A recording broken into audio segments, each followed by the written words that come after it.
Okay, so this past Saturday, actually this whole weekend, Friday, Saturday, and Sunday, is the Long Island Retro Gaming Expo, which was August 12th, 13th, and 14th. Unfortunately, due to my schedule, I was only able to go on the 13th, which was this past Saturday. And a huge shout out to JLS Gaming. He actually gave me his tickets. He actually sponsored the Long Island Gaming Expo 2022, and JLS said he was unable to go, and he offered me the tickets, which was fantastic. You know, I took the two extra tickets I had for Sunday, and I gave that to Old School Gamer magazine when they're walking in. If someone needed some tickets, you know, they could use them. Maybe it's for their kids or someone else who may have needed them. But a big shout out once again to JLS Gaming. He's a great guy. He really helped me out a lot in going down to the Long Island Retro Gaming Expo in 2022. So this is when we first arrived. It took me about an hour and a half to get there, which wasn't too bad. When you go down to Long Island, the Long Island Expressway is bad on a Saturday and Sunday, so I can't imagine, because I've been on the LIE before during regular rush hour, and it's horrible. I don't know how people do that all the time. So let's take a quick shot. You can see it was a beautiful day. It's one of those days we didn't want to go inside, but I was still excited to go in. So there was actually right next to the Nassau County Firefighters Museum. Again, I didn't get a chance to really go into any of the museums or see the stuff they have there, but I'm definitely coming back because the two spots we did this, the actual place where they did the retro convention was actually in an aerospace museum. Because down in Long Island, if you didn't know, the Gremlin, I keep saying Gremlin, but Grumman, I should say Grumman lunar lander, which was the first spacecraft designed solely to work in space and landed on the moon, was developed down here in Long Island. So again, just a beautiful shot of the day. It was no clouds. It was gorgeous outside. Actually, this whole weekend's been really nice.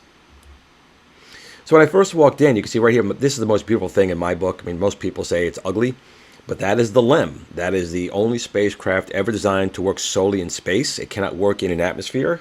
Couldn't even work in really Earth's gravity. It would kind of, I don't think it could even hold itself up. But it was designed to land solely on the moon. And actually some parts of it were so thin, it's only a few sheets of like aluminum foil protecting you from the vacuum of space. So the astronauts who win these things, man, they had balls. I'm going to say just like that. They really did. But it's a beautiful spacecraft in my opinion. So you can see it was the National Aerospace Museum here in Long Island.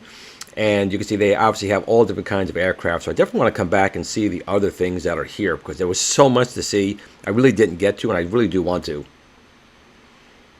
So you can see when you first walk in the doors on the right-hand side is people coming in from their tickets. As soon as you walk in, they have all the vendors here, and there was so much to see. But to be honest, it was a big place, but there was so many people there. It was very tight quarters. I really didn't get a chance to see much of the actual consoles and games being sold here, just because there was so many people here and it was so tightly packed in this area for them. Now you can see there's a second story. The second story was actually fantastic. Bill from Bill's Retro Gaming Show did meet me up here, and he took me up there, and I'll show it later in the video, but that's where they had the arcade games, classic games. It was really awesome upstairs. And again, I'm just taking another shot of that LEM. And there actually is a full-size LEM, which I'll get to later in the video. But you can see all the glass here. It was just such an amazing place. So when I first went in, I was going to meet Old School Gamer magazine. That's Bill and his wife. They invited me to share their booth. I was really just going to go down originally just to, be like everyone else and see what was there. But when Bill offered me some booth space, I decided to bring down some of my stuff to show at the convention. So one of the first people I did see there was good old John Riggs, and I had no idea how short he was. He's a very tall guy, very friendly guy, John Riggs. He's always got a smile on his face. He's always there to talk to other people and make sure everyone's having a good time as well. Very genuine person. And you can see in the background there is a 1960s idea for NASA to make a lunar rover vehicle. Which again, I love this stuff. I love aerospace. I love NASA. So there's a lot of stuff here I want to come back and see. But everyone here was extremely friendly. Everyone you met, all the vendors, everyone was fantastic. So I'm just starting to set up here in the booth of Old School Gamer magazine. I took the left-hand side here. And you can see I do have the Glenn's Retro Show Build-A-Cade, developed by Arcade Workshop and my team. And they were very happy to have me there, and I was excited to be with them. Bill's a very good guy. I've known him for a number of years now. I think actually I first met him in 2018. He's got a really good retro gaming collection himself, and actually something happened later on that I was quite surprised at. I'll tell you that a little bit later. It has to do with Bill and PONG. So if you guys haven't gotten this, Old School Gamer Magazine is a really good retro gaming magazine. There's a lot of good stuff in here.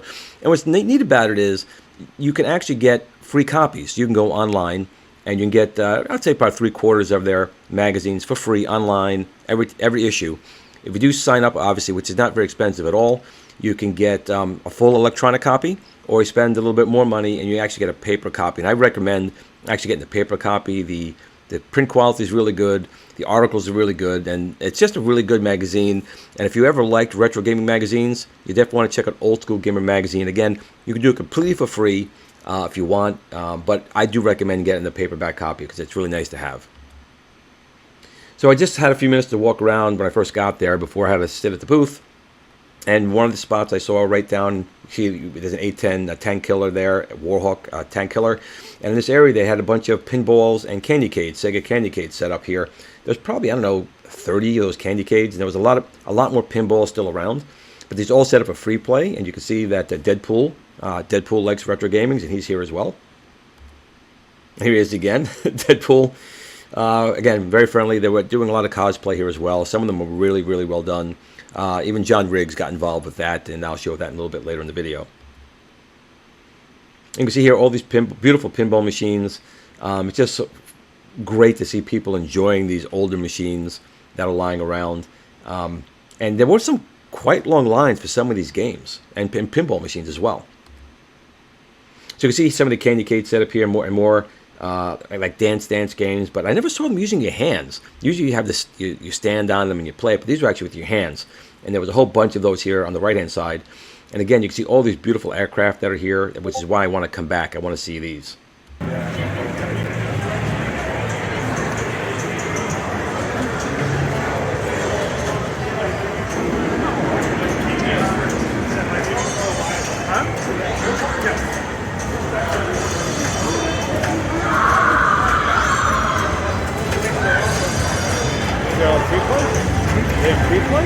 Everything's on free play, yes.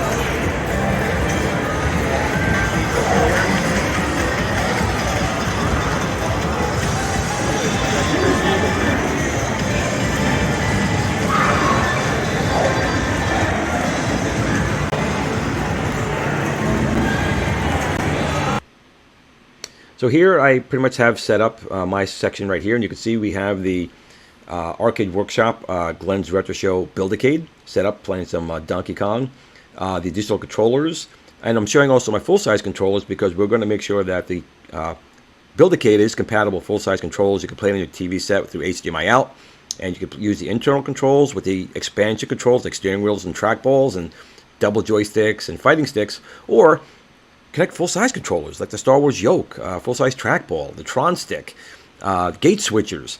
This is going to be not just a nice device to sit on your shelf or a nice device to play on your desk. We want this to be your home gaming console.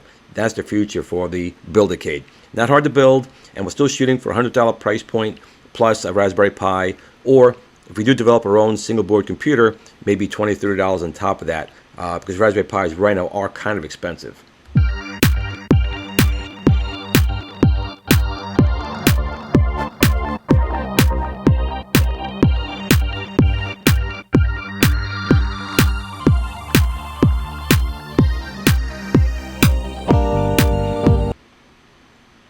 Just another close shot, you can see the screen is an IPS screen, great viewing angles on it, and we'll get more into that later. Some people, gave their thoughts on it, and I take all feedback, good and bad, but we'll get into that a little bit later.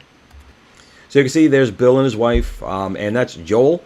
And Joel is actually the gentleman who set up this entire show, this entire event. And I got to take my hat off to this guy because the event, there's so much involved in this. Not just bringing in the vendors, not just bringing in YouTubers and other celebrities into the place, but all the people selling items. And then there's the arcade machines and the pinball machines. there was so much here this guy had to keep track of. So I take my hat off to Joel, and I really want to thank Bill for introducing me to him and coming out to the Long Island Gaming Expo again, thanks to JLS Gaming. I was talking to Joel a little bit. He's still got a smile on his face. I mean, this guy had to be pulling his hair out, and he still got more than I do. But he was a very, very nice guy. And again, he ran this whole event, and there were so many different things he had to keep track of, and he still got a smile on his face. So, Joel, kudos to you. You did a great job. The event was fantastic. I really did enjoy it. Here's Jen. Jen was here, and she was really good at stopping people, either physically or unphysically, and handing out flyers and getting them over to the Old School Gamer magazine booth and signing up for free versions of the magazine. But she worked really hard that day, and, you know, thank God we were actually in the cafeteria area because it was actually cold when we first got there. But in the main area, it got hot. There was so many people in there. It was like 100 degrees. But in the cafeteria, it still kept pretty cool. And I want to thank Jen for helping me so much for coming out today and, well, handing out flyers. And if I had to step away for a few minutes for something else, she actually talked to people about the Build-A-Cade and Old School Gamer magazine, which was really nice. So it was nice meeting some people here who are subscribed to my YouTube channel or on Facebook. So they actually came out to the show to see me, and it was really, really cool that they did. You see Jen was already quite involved in talking about the Build-A-Cade before I even saw what was going on. And you could see this is the cafeteria area, but there was a lot of vendors in here, which was really, really cool. Well, yeah, but I'm saying you price. You can't touch price. No, that's but people don't believe that. Stuff is always like reasonably priced. Right. But it's good quality. Right, we try and do that too. The thing people don't realize is it's a kit. It's very easy to put together. So I don't have people putting it together, so that saves on money. Yeah. So my guys build stuff the right way, and I won't sell it. I'm a gamer. You know, I don't want to take it out of the box and then break it. I want you guys to enjoy it. If I don't like it, there's been times where stuff I sent back, this is no good.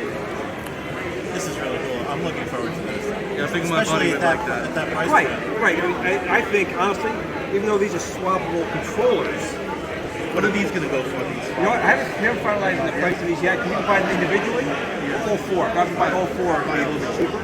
But I think for $100, you just buy one and never swap them. And how easy does it pop in and out? It's actually not hard. So in the back, you do have 6 screws, but they use the brass grommets. It's not plastic, so you want to strip them out. Yeah. So once you pull this off, there's one slot. You pull the slot out, spread it apart. It's just this one's 2. One connector. Yeah. Put it in, close it, and you're done. It'd be great if there was like maybe like under here like a little eject button. Gen 1. Pushed it up. Gen 1. See, we have a lot of plans for this, but I said we got to make it Christmas season this year. I don't want it waiting January. I want this out. And I still think at the price point, people will buy this one, and we have so much planned. This are the sheet. It would be cool hot swapping. Correct. Next round, yeah, that'd be cool. The screen's a perfect size. What do you think? For You know, we're doing a sitting thing. at a What desk. do you think of the screen's quality? You think it's good? The viewing angle? Are you kidding me? It's fantastic. Well, I'm only going to be looking at. It's not a 2-player. It's no machine. TN monitor. No, that is not. It's so freaking. All the smaller like the light cabinets like this are all so cheap. Right. Really nice click. And you think about those cabinets, they still cost you $40, $50. Easy. Yeah, what you're doing is really great.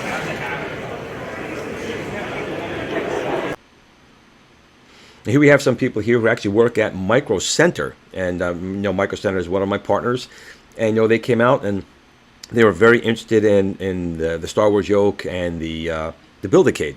So it was really cool meeting all them, and actually they still put on some events down in New Jersey, so I'm hoping at the end of this month I can go down there and meet them and maybe talk with their crew down there and have some fun.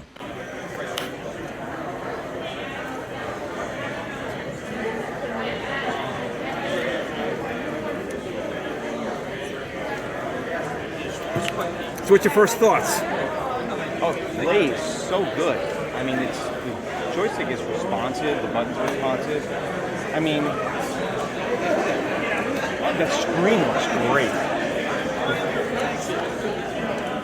I lost my hammer.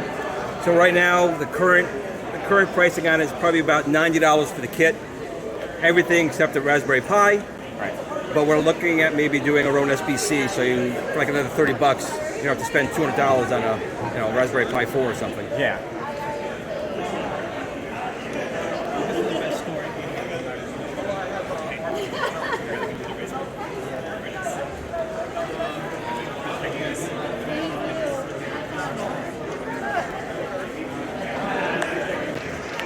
Bill, I just want to show how much taller I am than you. Yeah, right.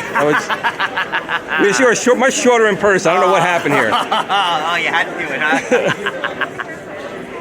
Bill, Oh, yeah. I'm going to catch up with Bill later. We're going to walk around a little bit. Yep. I haven't done anything yet, but Bill's doing that right now. So don't let me hold you up. We'll go around up later.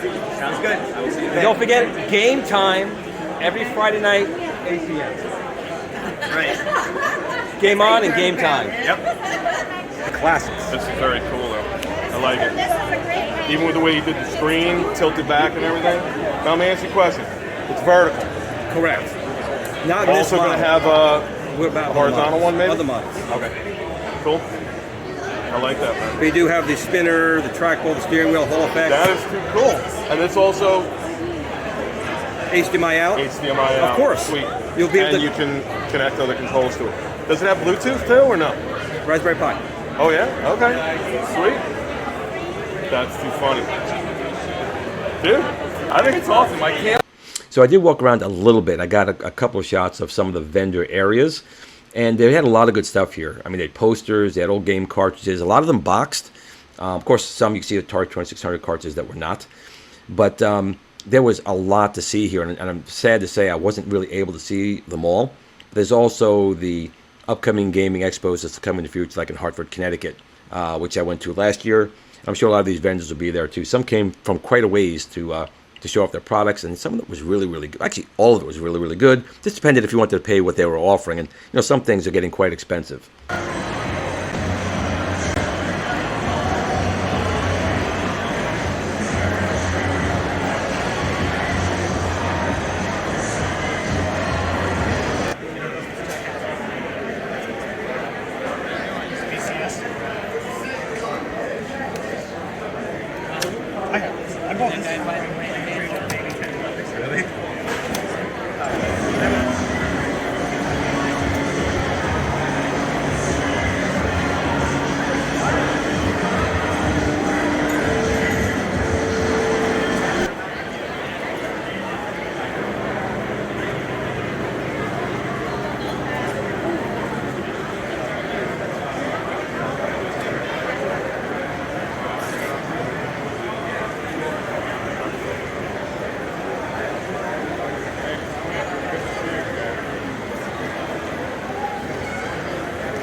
Yeah.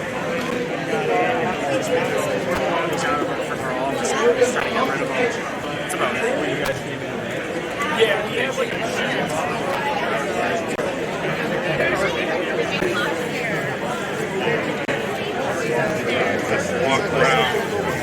I saw somebody buy something. They had it.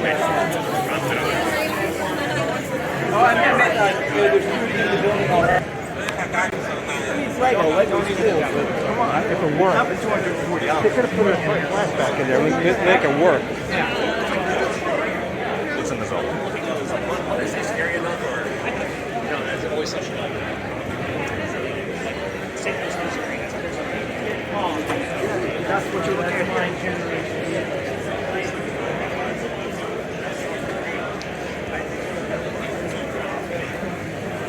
Girl's doing a job. Oh, yeah. It's good. It's good. Oh, there are consoles here.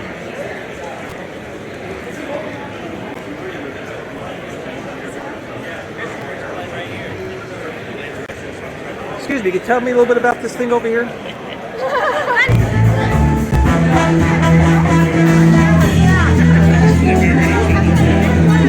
Oh!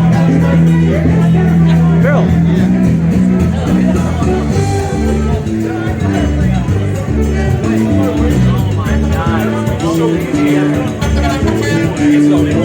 Oh yeah, I'm happy right now.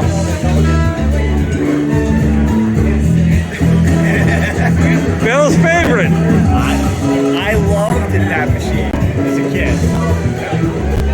such a cool concept when you think about it, with the 3 sides. I mean, basically they're all PONG. They're all PONG. It's smaller than I remember. I used to remember. I guess I was smaller myself. Yeah, I know. It seemed bigger when I was little too. This was the first one I played right there. Oh yeah, the Odyssey. Yeah. We got an actual PONG. Oh, Yeah.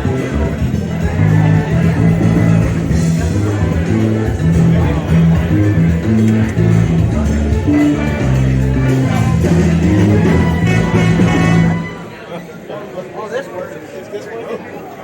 Oh, is that So this is when I went up to the second floor. Bill from Bill's Retro Gaming Show took me up here, and when I saw this machine, this PONG machine, I lost it. And I told him flat out, I said, I don't know what I got to do. I'm stealing this thing. I want this PONG console. I want it bad. Turns out that Bill from Old School Gaming Magazine, turned out this was his. So what the story behind this was, he had gotten the control panel and the motherboard, which were original, but the gentleman who had this entire console didn't have room for the cabinet, and he actually threw the cabinet out and only kept the control panel and the board. So the museum actually reconstructed the rest of the machine around it, and it looks beautiful. The only thing that really gives it away is there are wheels on the back, and according to Bill, there's a back door to access the machine on the back. But when I first looked at it, I couldn't tell that it wasn't an original machine. But what was really cool about here, they set up all these machines from 1972, from the brown box all the way up to the newest console. So as you walk down this row of machines, you started from the beginning of the gaming industry all the way down to the end of the gaming industry. And this is actually the 50th anniversary of PONG, and this is Bill's. So damn it, I was going to sneak this out, but that was not going to happen. And of course, you can see there's other PONG consoles here as well. But it was just a beautiful thing to see. I was really, I'm not kidding, I was really excited about this thing. I almost lost my mind. This is a holy grail machine for me personally. Even if it is a not an original cabinet. You can see the wheels on the bottom right here. Right here you can see the wheels. And then I guess in the back there's a door. But still, it's a beautiful... And when you play, PONG on new machines, even PONG on the Arcade One Up machines, they're chip CPU based. This is all TTL based, discrete logic. Can't even speak this morning. Discrete logic in these machines, and you can tell it's almost like it's warm. It's the best way I can describe it. It's not like a cold on off. It's warm playing when you move the potentiometer up and down. It's just a different experience. How smooth it is. The ball going across the screen. It's just visually and tactile very different than when you have a CPU controlling the display pixels versus something with a TTL, discrete logic, and analog based. You just can't beat this. You really can't. Now there was Gorf, and I do enjoy Gorf. So I challenged Bill a game to Gorf, and I was player 1, and Bill was player 2. Bill, I am sorry, buddy. I trounced you. I didn't mean to, but I do enjoy a game of Gorf, and the machine played really well. And when you play them on the original machines, I enjoy it as well because I can feel how these controls are, so I can hopefully improve our controllers as well. The Gorf controller just really was very nice, and next to it was actually a Zaxxon, and I own a Zaxxon. It got ruined a little bit in my basement flood, but it was nice looking over and seeing all those people walking up to Zaxxon and really enjoying that game, and seeing what I saw on that game when I played it.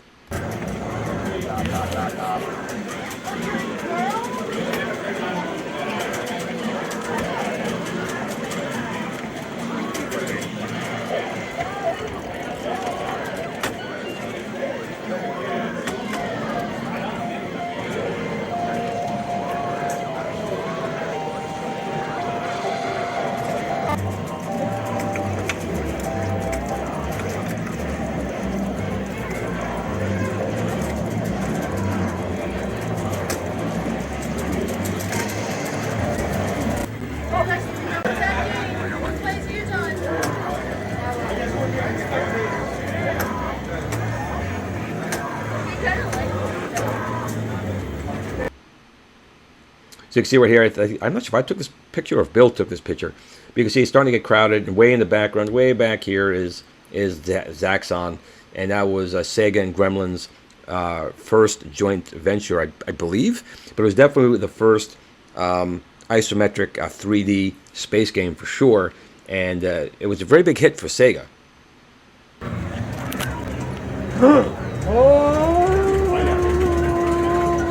I haven't played this in forever.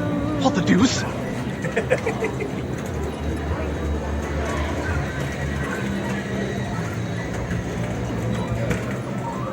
Down deeper a second. Breakout? Oh, I'm in heaven.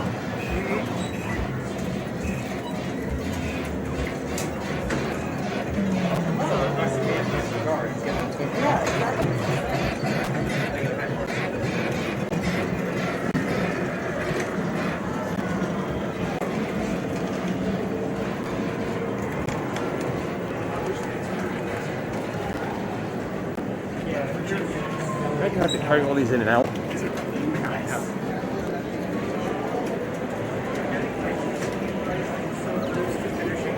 First logbook. I feel like every half hour. That was my game.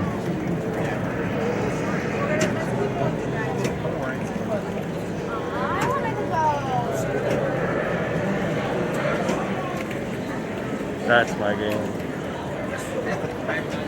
Michael B would be happy. Oh, it's like that. How far back does it go?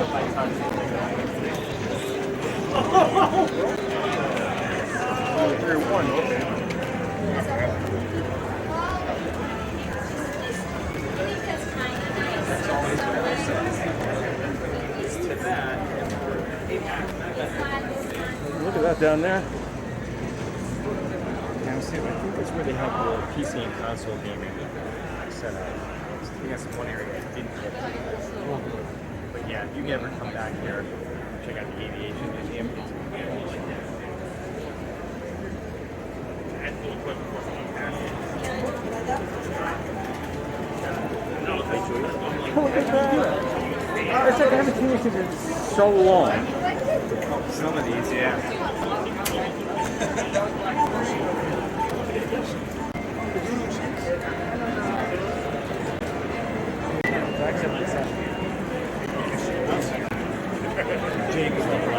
Oh, absolutely. Maybe next time, right?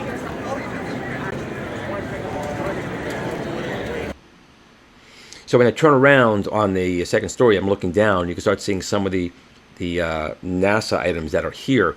You can see right over here, this is actually a real tire that went to space on the space shuttle. And there was other parts of one of the shuttles. I want to say it was Discovery that was in here as well. But there was just so much to see. I absolutely have to come back and really look at the museum as a whole. So here's just another picture as well of the wall of consoles, and you can see right here they're actually telling you what year they came out. So you went from 1972 and you worked your way across, going up in the years, and it was just really good seeing. There was actually a flat panel right here, but I guess that would have kind of happened around this time frame, 2005, 2006, and you can start seeing they're starting using more and more LCD panels. But on most of these machines, they're using the CRTs to get the best experience to show people what that was.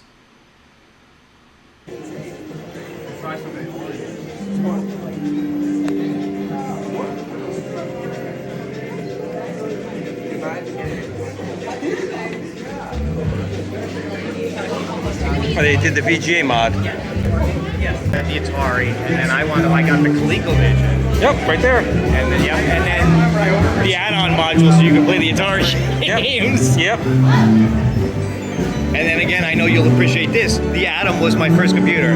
Was it really? Yes, it was. Did you have problems with your digital data drives? I don't remember. I don't think so. But I'm trying to remember how we did it. So I got the floppy drive, Right. for the Atom. And there was a way you could basically copy the cartridges Yes, I have that. onto the floppy drive. You could get like 5 or 6 cartridges on. I got my Fairchild.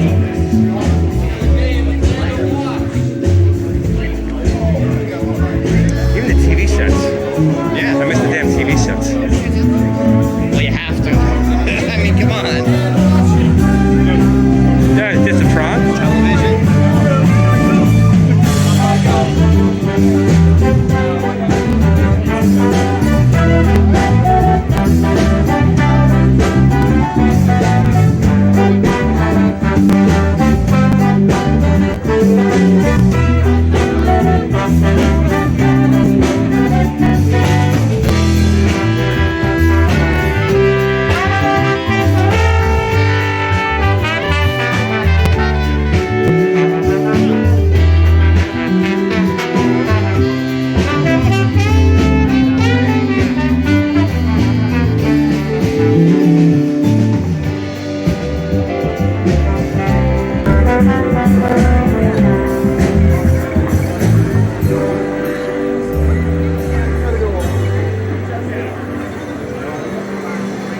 Jag, gotta have a jag.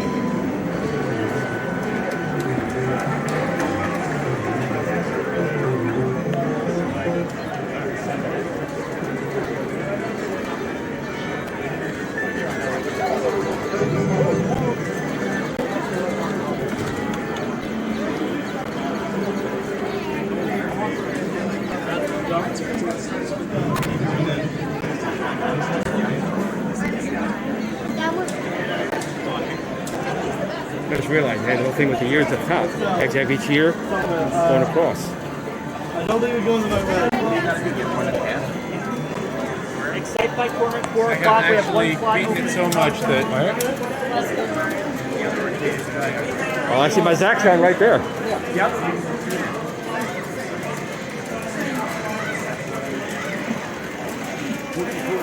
got gore.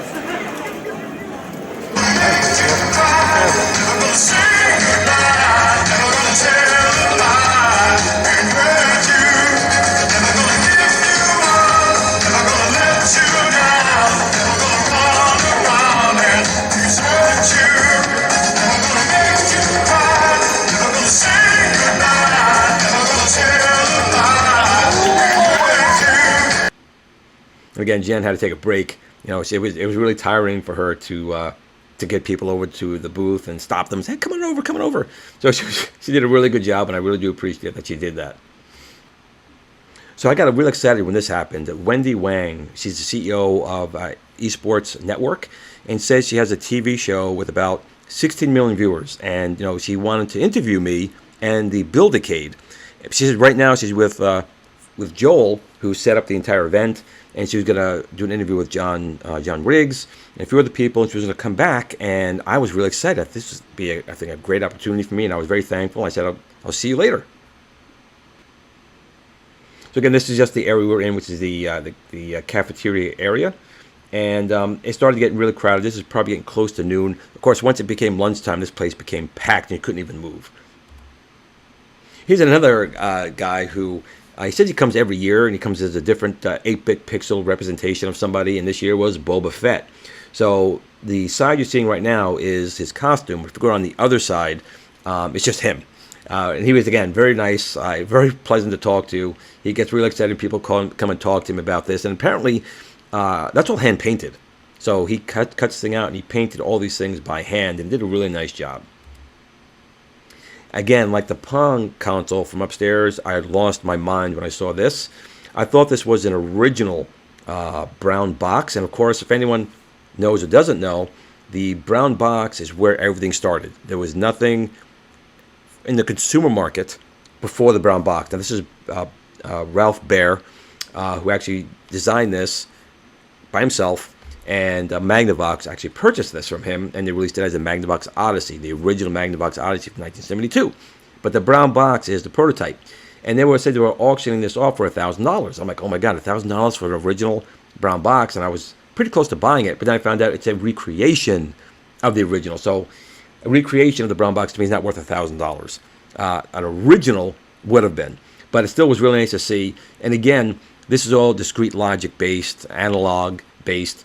And as primitive as it was, doesn't keep score, there is no sound. You need overlays like the Vectrex to put any things on the screen. But when you use the controls, it's hard to describe if you don't actually try one of these. One can say that it's warm and this feels very different than when a processor is controlling it versus a analog TTL based. Again, I got really excited at first. I'll buy this for $1,000. But when I found out it was a recreation, I could do that in parts myself, so I was like, nah, if it's not an original, I'm going to pass on it. But again, the gentlemen were extremely nice. So here's a close-up of the Build-A-Cade. I'll still be doing a proper video on this, but this is our pre-production prototype.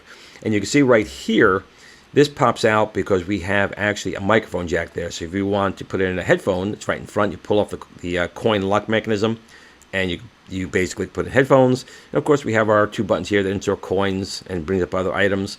These are the joystick that comes with it, which is a metal shaft joystick with 2, actually it's 1 action button and a player 1, player 2 start. Light up marquee. You can see the viewing angle is really, really good. This is an IPS display. And you can see down here some of the other controls, our trackball, which uses optical technology, and our steering wheel / spinner, which uses my Hall effect technology.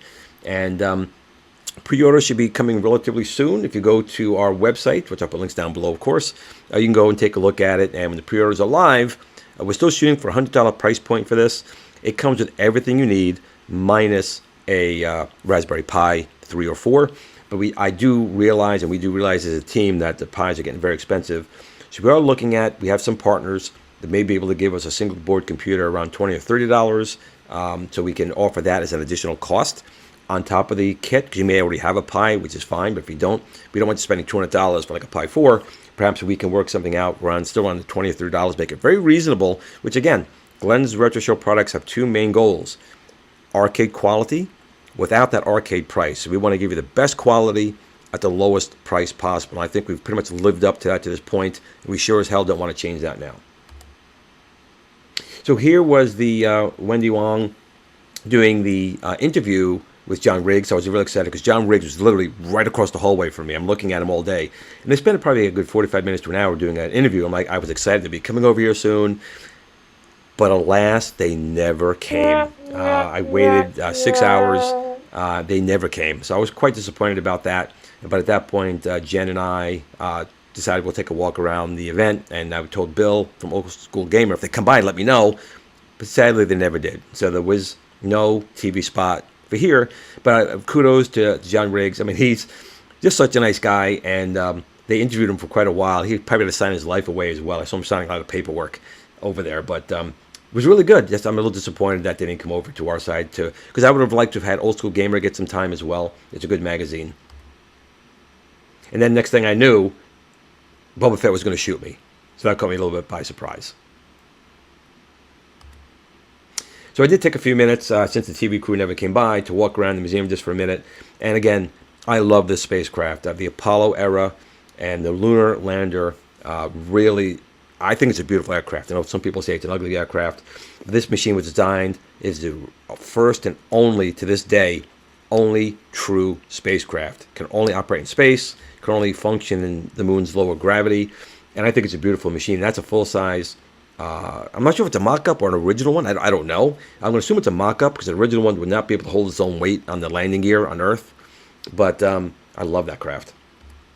So here, behind it, they actually had one that was being assembled. They made it, look like the engineers were making it fresh. And again, some of it was solid, but there's other parts here that literally, it's only a few sheets of tinfoil protecting you from the vacuum of space. And Jen was actually looking at some interesting things on the aircraft that we're talking about, I think different versions of it. But this stuff just blows me away. I can look at this stuff all day. And fortunately for Jen, I didn't this time, but I definitely have to come back. So another area they had a whole area of retro computers. I mean, again, I didn't get a chance to walk around it too much, but they had a Coco, they had Franklin Aces, IBM PCs, Juniors, they had Spectrums from overseas. There was just so much to see here, and I really wish I could have maybe come around as someone just looking at stuff versus having to be at a booth.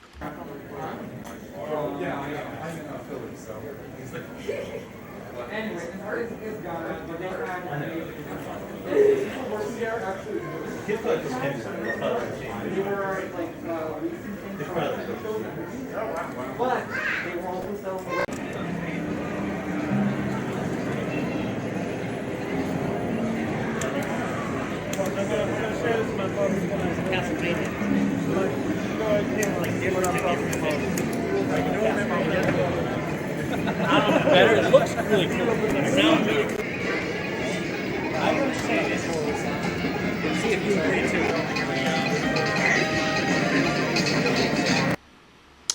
So I did go up with Jen, and we did play a game of Pong, and she tried her best, but I did win. If we were playing golf, she would have won. But unfortunately, we were playing Pong. We were not playing golf. She was a good sport. We were both pretty competitive, but it was a fun game, I'll say that.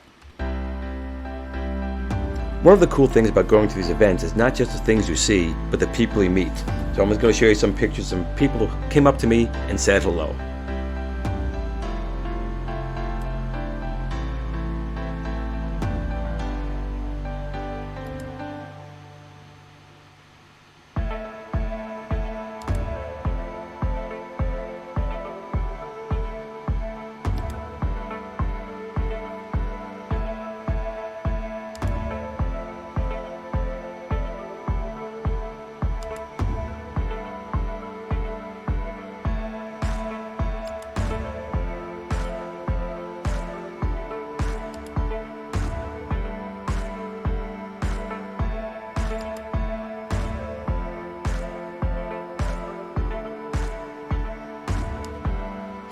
So we had a very long day. By the time we got up to drive down there, it was like 7 o'clock in the morning. We got down there. We didn't finish till 7 o'clock at night. So it was a very long day. I was very hoarse. I'm still kind of hoarse right now. But a big thanks to Bill and his wife for letting me share the booth at the Old School Gamer magazine. It was really nice of them to give me an area. And thanks to Jen for helping me keep track of everything and getting people over to the booth for us. And we had a really nice dinner. And many more retro shows to come, and I really hope to be joining Old School Gamer again at their events when they're there. And I want to thank you all for watching this video. I know it was kind of long as usual for my videos, but I want to thank you for watching. And there's just something about going to these events that it's just really fun. It's an electricity in the air, and I was really glad to be part of it. Thank you all for watching. If you did like the video, please like, share, subscribe. But remember, most of all, tell your family and friends that you love them. And remember, game on.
At the Tiny Arcade fan page. Remember, don't admire people too much. They'll disappoint you.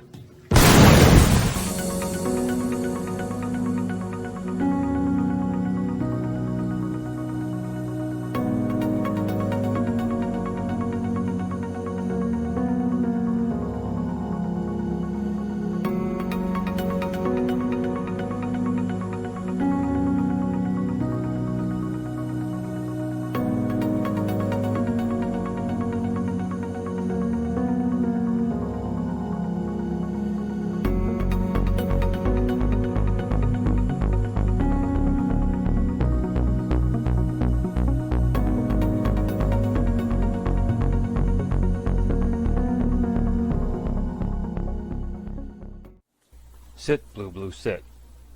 Good dog.